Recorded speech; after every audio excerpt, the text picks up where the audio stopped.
సాలవెయ్యి స్తంభాల మేడలో బాలిక కూడుకు కేలిసలిపితిని మల్లికార్జునుని మదిలో దలచితి ముందర భృంగికి మ్రొక్కి వేడితిని నందికేశ్వరుని నమ్మి భజించితి చండీశ్వరునకు దండము పెట్టితి మళ్ళీ మళ్ళీ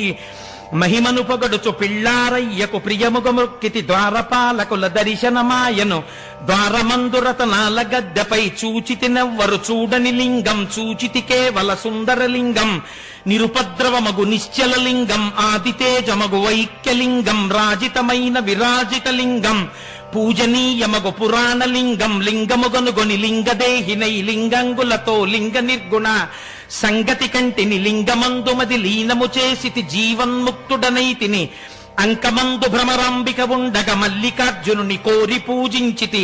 దీపము పెట్టితి దివ్యదేహునకు ధూపము వేసితి ధూర్జటికప్పుడు తుమ్మి పూలతో పూజిస్తిని కమ్మని నైవేద్యము పెట్టితి